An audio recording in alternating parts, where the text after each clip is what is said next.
और अगर ये क्वेश्चन आपका ट्रिक मेथड से करने बोले तो आप कर सकते हो, क्यों नहीं कर सकते। बस सोचना है, समझना है क्या ट्रिक लगाने जा रहा हूँ। इसका टोटल हाइट हम लोग को मालूम है 21 और रेडियस हम लोग को मालूम हो जाएगा, जबकि कैसे मालूम होगा, जब हम लोग का ये वाला रेडियस दिया गया है। क्या रेडियस दिया गया है, diameter of the base of the कितना है 24 है, तो रेडियस कितना हो जाएगा आपका 12 हो जाएगा। और बोला जा रहा है आपका इसको cut it into A 3 part और 2 पार्ट होगा जो पैरेलल होगा। पैरेलल मतलब इसको इधर से काटा जाएगा तो ये पैरेलल, इसको अगर इधर से काटा जाएगा तो ये पैरेलल होगा। ठीक है, मतलब काट मतलब क्या है, इधर से काटा गया, इधर से पूरा काटा गया है, मैंने बस आधा ट्राइंगल बनाने की किया, जो कि हम लोग का इधर में काम में आता है इसलिए। ठीक है, या आप ऐसे काट दो, पूरा समान काट दो। ठीक है, अगर समझ नहीं आया तो। और काट का जो हाइट है वो आपका कितना है, आपका 7 है और 14 फ्रॉम द बेस। और काट का हाइट जो है, एक का हाइट है 17 और बेस से लेकर आपका जो हाइट है ये कितना है 14 है। तो एक का आपका 7 है, दूसरे का भी 7 होगा और आपका इसका भी क्या होगा 7 होगा रेस्पेक्टिवली।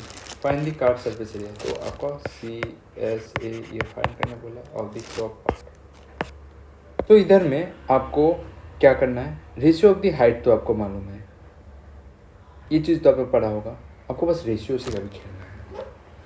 देखिए ऑलरेडी हम लोग को मालूम है क्या निकालना है, हम लोग को टॉप वाला ये वाला निकालना है। Find the curve surface area of the top part.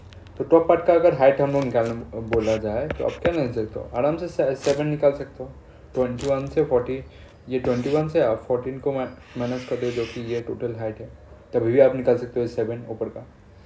और इसमें सबसे ज़्यादा जो ट्रिक होगा ना, इसमें ज़्यादा ट्रिक में हम लोग क्या फॉर्मूला लगाएंगे, स्केलिंग वाला, स्केलिंग फैक्टर जो हम लोग बोलते हैं, स्केल फैक्टर के। ये क्या होगा, टॉप का हाइट मतलब जो ऊपर वाला जो हाइट है उसका हाइट, ऊपर वाला कोन का टॉप हाइट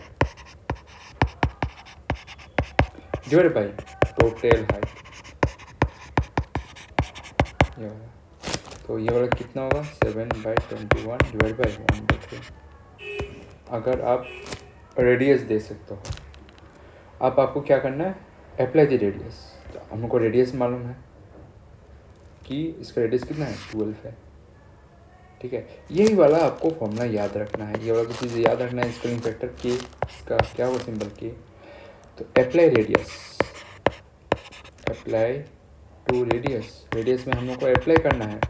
जैसे अप्लाई करेंगे तो हम लोग का स्मॉल आर किसका लिए है, स्मॉल आर आपका छोटा वाला कोन के लिए जो कि आपका टॉप में है, इसका रेडियस है।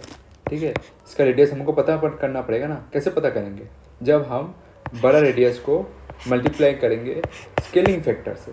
स्केलिंग फैक्टर क्या है, आपका दोनों का हाइट का लेंथ, दोनों का हाइट का रेशियो, इसको हम लोग स्केलिंग फैक्टर बोलते हैं। तो ये वाला आपको मालूम है, बड़ा रेडियस कितना है आपका 12 मल्टीप्लाई बाई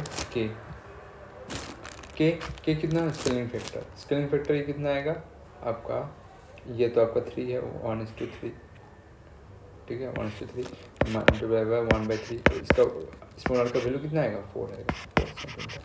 तो ये वाला इसका रेडियस कितना आ गया, इसका रेडियस आपका ये स्मॉल रेडियस कितना आ गया आपका 4 आ गया, समझ में आया।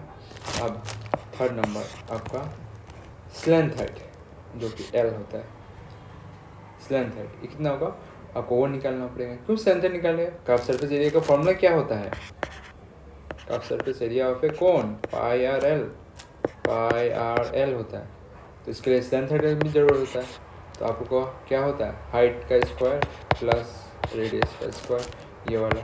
फिर हाइट का आपको क्या दिया गया है, हाइट, इसका हाइट क्या है ऑलरेडी, छोटा वाला कोन का 7 है, 7 का स्क्वायर, फिर आपका स्मॉल लेंथ का स्क्वायर कितना 4 स्क्वायर। तो ये वाला आपको कितना आ जाएगा आपका √65 आ जाएगा, समझ में आया। अब आपको क्या करना है, कर्व सरफेस एरिया में फॉर्मूला में बैठाना है। इधर को पाई का वैल्यू ऊपर में क्वेश्चन में ऑलरेडी दिया गया है, क्या दिया गया 3.14 पकड़ना है, 3.14 मल्टीप्लाई बाई आपका 4 मल्टीप्लाई 4 कहाँ है, रेडियस आया है, स्मॉल का रेडियस किसका, बड़ा वाला छोटा वाला कोन का जो फिर काटने के बाद हमको मिलता है स्ट्रेंथ हाइट 65 है। अब इसको क्या करोगे, बस कुछ नहीं करना है आपको, 12.56 और 65 ये आपका ट्रिक है। बस इसमें स्प्रिंग फैक्टर वाला एक नया चीज़ आया और आपका अप्लाई रेडियस, इसके अलावा नहीं हो सकता। हाइट से हाइट का मल्टीप्लाई हाइट का रेशियो का मल्टीप्लाई अगर रेडियस से कर दोगे तो आपको स्प्रिंग फैक्टर मिल जाएगा। ये आप ट्रिक में, हाँ इसमें आपको थोड़ा बहुत पता होना चाहिए, याद रहना चाहिए, तभी आप स्प्रिंग फैक्टर लगा सकते हो, नहीं तो नहीं।